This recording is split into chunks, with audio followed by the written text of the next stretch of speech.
for tomorrow. He was relocated to pretrial detention center. Theo Hendricks. Yes, Let me just make an, let me do this. So he came in at 7:02 a.m., right? Yesterday?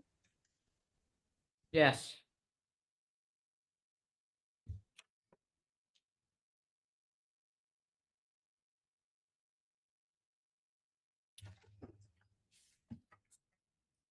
Okay. So there is probable cause for the theft. He's reset tomorrow for a bond determination. Reset 7/27, and you said he was relocated, right? Yes, to pretrial detention center. So he's NBC, correct? Correct. Okay, so probable cause is found. Defendant not brought to court, reset tomorrow. All right, Mr. Penna, put your information in the chat so that corrections can pull your clients. Good morning. Post- I did. morning. All right. We lose them because so many people are texting. No problem. I'll put it again. Yeah, put it again. So it's at the bottom and it pops up soon. Okay, Josue Romero. And Your Honor, the state would be seeking an elevated bond in this case. Are you Mr. Romero? Yes, I am Mr. Romero. Okay, so the public defender is appointed to represent you. You're charged with strong arm robbery. I'm going to review what's in front of me. Looks like it's a domestic. Don't talk about the facts of the case.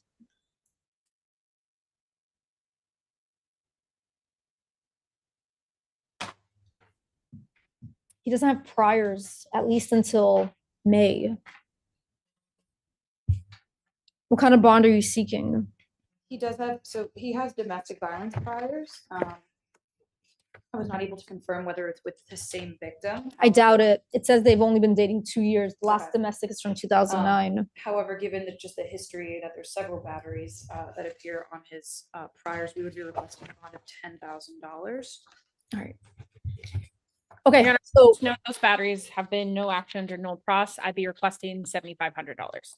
okay, Mr. Romero, you need to stay away from Monica Gatto. No direct or indirect contact, no messages from third parties. That's a 500-foot restriction. Do you understand me? Yes, I understand, Your Honor. You also can't live at 9455 Southwest 171 Street. Do you understand? I'm currently living there. Well, if she's there, you can't be there. Do you No, no, understand? she does not live there. She moved out May 1st. She broke up with you? This incident, Yeah, she broke up with you, right? Okay. Stay away from Miss Gatto. She's now broken up with you. Maybe she's moved on. So you need to take that as a huge hint of the demise of your relationship. Do you understand? yes, I do understand. All right. Your bond is a straight bond of $1,000 plus the stay away order. That's over the state's objection. Thank you. Mr. Albertie, that's for the private attorney. We have him next. All righty, Albertie. Thank you, Anybody know what page he's on? Page 9. Thank you. Albertie's on page 9. Apologies, can I hear the last name of the? Yeah, Albertie with an A. So it looks like it's burglary and battery. Those are the charges. Burglary and battery together, Mr. Penna, maybe a burg bat, right? Well, Your Honor, that's not the charge in front of you right now. Well, let me see. I haven't read it yet. Thank you. Okay. You're going to supplement the record with a notice of appearance? Yes, Your Honor. I'll supplement the record with a notice of appearance. Antonio Penna on his behalf. Mr. Albertie, please don't mention any facts about the case.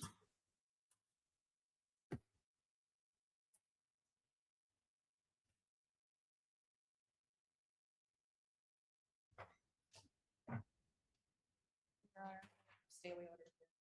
Sure. So ex-boyfriend and girlfriend? Yes, Your Honor, and they do not reside together.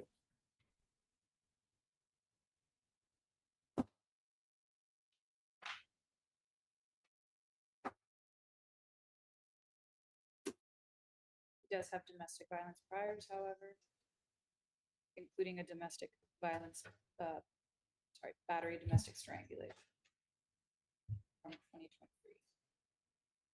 It is my understanding, just for Your Honor's knowledge, that he has not been convicted of any priors. While he has had contacts with the system, I believe they're all dismissals. DV priors can be considered regardless of outcome, though. Yeah. And just letting Your Honor know.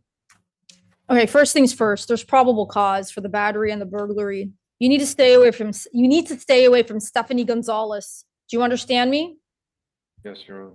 That's a 500-foot restriction. Do not send her any messages directly or indirectly. Do you understand? Yes, Your Honor.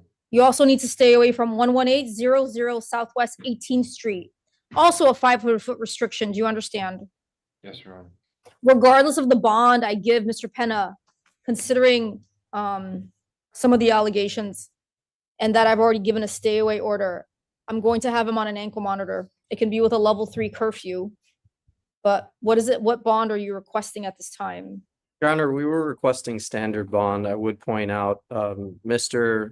Albertie is a realtor. He's gainfully employed. He's been a realtor here in Miami for a long time, understanding his employment. That's why I would be requesting that bond and asking Your Honor not to issue the ankle monitor, as that could be a hindrance to his employment. He does not reside with the alleged victim in the case. And as well, there is the mother of his child, which is a separate person, is present today on Zoom, I believe. He does take care of his child. So for those reasons, we'd ask for standard bond or an elevated bond if Your Honor was to request that instead of the ankle monitor. The entire purpose of a level 3 GPS is that defendants can work. Defendants can also work on level 2. So it should not be a problem. So count 1, house arrest plus $2,500. Count 2, house arrest plus $1,000. I've already issued the stay away order. Level 3, a daily curfew of 9 p.m. to 6 a.m. The most important thing for me right now is to make sure they stay away from each other and to make sure that the listed victim is protected. Once the dust settles and you all hear from her, maybe she'll agree to remove the ankle monitor. For now, the ankle monitor stays on. Do you understand me, Mr. Albertie? I do, Your Honor. All right, thank And you. then, Your Honor, what I'd only be requesting if you could specifically put in the order that he be allowed to go within the Tri-County area, just because sometimes it helps understanding that he's a realtor. He might be going to open houses. I know he might be going to different things, fluctuating. Okay, so I'll allow that. Well, the clerk is listening to us and I'll make sure that I write that he's allowed to travel within the Tri-County area. Thank you, Your Honor. Thank you. Our corrections, thank you. I have Parker next, John Parker.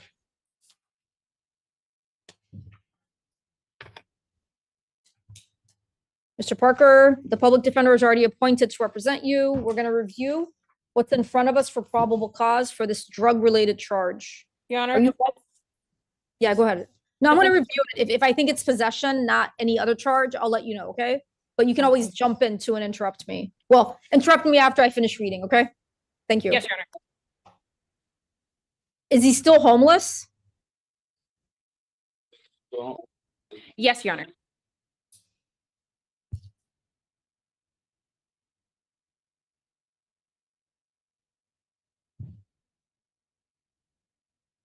All right, so it looks like for now, it's a possession of drug charge and a trespass.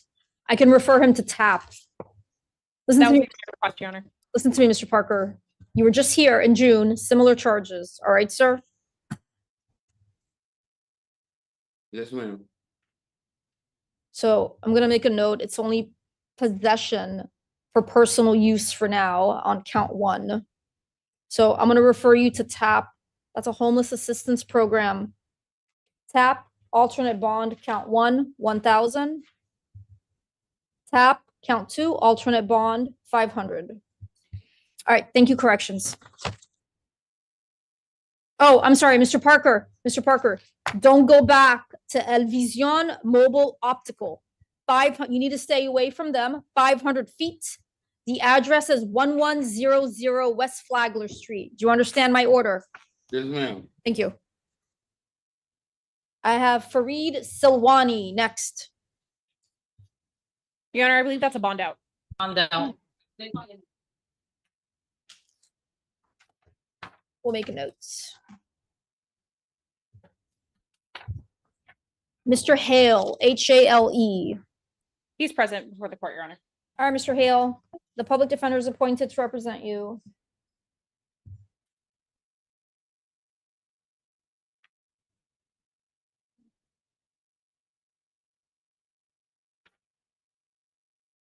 Did we see you in misdemeanor court?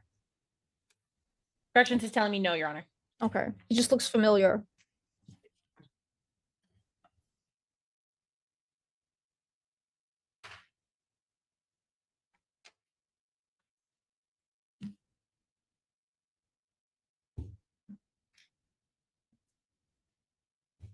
All right, you're gonna ask me for. He was also just here, 7/24/2025. What's today? 7/25/2025. You were just here. All right. How did you get out on the older case? What was your bond? The one that you got out yesterday. What was your bond? Do you remember?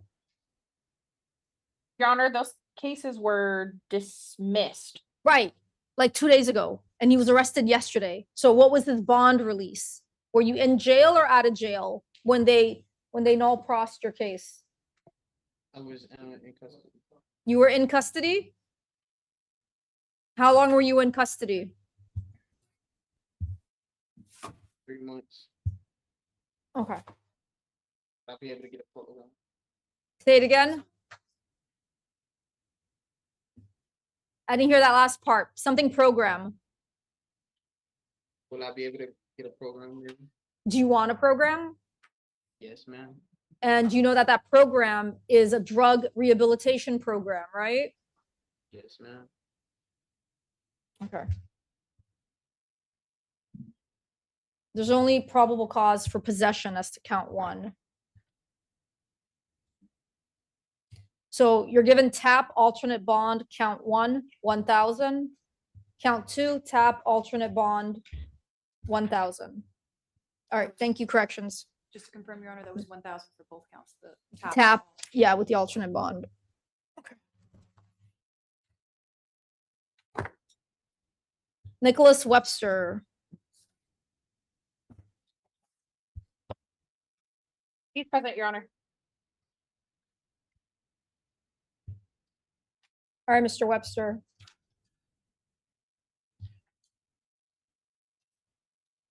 Okay, you've got two cases. The public defender is appointed to represent you on both. Both are petty thefts. And both are from the same Publix, 601 Northwest 2nd Avenue. $10 on one is the loss for some beer. So both on the same day. The second one, more beer.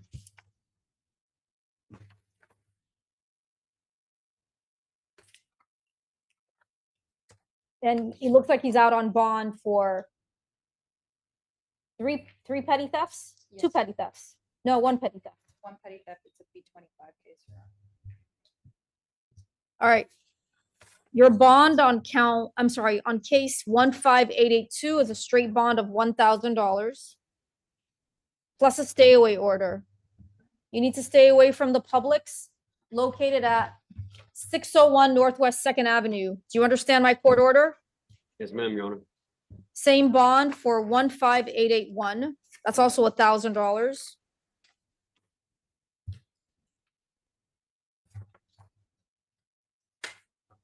All right, corrections. I think that's it for Mr. Webster.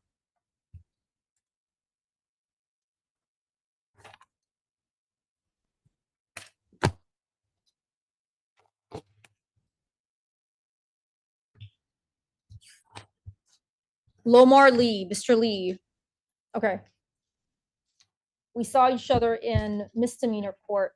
He also has a child support writ for $3,000 cash purge. What was the bond that I said earlier? Straight bond, 150. 150? Okay. Your Honor, defense does stand mute. I would be requesting pretrial services alternate standard bond on these cases. All right, Mr. Lee, the public defender is appointed to represent you. You've got a carrying concealed firearm charge, that's the felony, and a couple counts of possession of marijuana, as well as possession of a misdemeanor ammunition related to a domestic, Meaning he has a domestic violence injunction. yeah.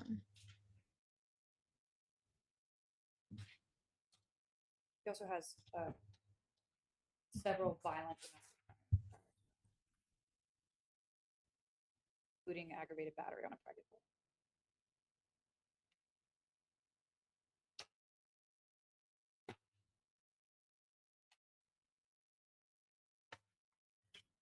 You can't be in possession of a firearm. You have a domestic violence injunction. That's not allowed. Do you understand? Yeah, so you got to give up every single firearm that you have in your home. There's a form that you need to fill out. Do you understand? It's a pretty serious offense. Given the history, Your Honor, and the fact that there's a domestic violence injunction in possession of a firearm, the state would also be requesting GPS level 2, just to ensure the safety of whoever has the injunction. I understand your position. There's no allegation that he's actually violating it by contacting the listed victim. Are you working right now? I do labor and I just was on. Okay. It looks like I'm probably going to set a total bond of about $2,000 on the felony. It's about $200 to get out. Can you afford that? You also have that $3,000 writ for child support. All right, corrections. Count 1, it's 1,000. Count 2 is 500. Count 3 is 500. All right. Thank you, Mr. Lee. Bernard Hudson. All right, defense, you're going to waive reading of the charges. Your Honor, you knew exactly what I was gonna say. All right, Bernard Hudson. Mr. Hudson, All right, let's talk about that. We had quite a docket today, and Judge Mindy Glazer handled it with her trademark mix of firmness, legal precision, and let's be honest, some dry, well-timed reality checks. A few hearings stood out, especially the one involving Mr. Romero, who was in for a strong-arm robbery charge with a domestic element. Judge Glazer was careful to emphasize the seriousness of his past, despite the fact that many priors had been dropped and still set. A straight bond of $1,000 with a strict no-contact order. And I've got to say, when she told him to take his ex-girlfriend moving out as a huge hint of the demise of your relationship, well, that was classic. Calm, clear, and just enough bite to get the point across. And there was Mr. Albertie, the realtor facing burglary and battery allegations. His attorney made a solid argument about employment and parenting. He's trying to avoid the ankle monitor, but Judge Glazer wasn't having it. She explained that level 3 GPS still allows for work and put child safety and victim protection first, issuing house arrest plus bond. Again, she stayed respectful, but firm, emphasizing that any monitoring conditions could be revisited once things settle. Even in hearings where the charges were relatively minor, like with Mr. Webster and those back-to-back petty thefts from Publix. Mr. Parker and his trespass possession combo, she kept her cool. She issued bonds with stay-away orders or referred them to programs like TAP, showing an eye toward rehabilitation where appropriate. And let's not overlook Mr. Lee, who walked in with a concealed firearm charge while under a domestic violence injunction. Not a good mix. The judge didn't miss a beat, explaining that he legally couldn't possess any firearms under those conditions and would need to surrender all of them. She still set a bond he could potentially meet, but made it crystal clear that the legal line had been crossed. Overall, the courtroom atmosphere was orderly, with a few moments of confusion and tech hiccups. But nothing Judge Glazer couldn't navigate. She balanced each case, carefully highlighting when someone's past mattered, and when it didn't, and making sure every defendant understood exactly what was expected of them before moving on. That hearing had a little bit of everything: domestic disputes, legal strategy, employment challenges, and yes, even a light lecture or two.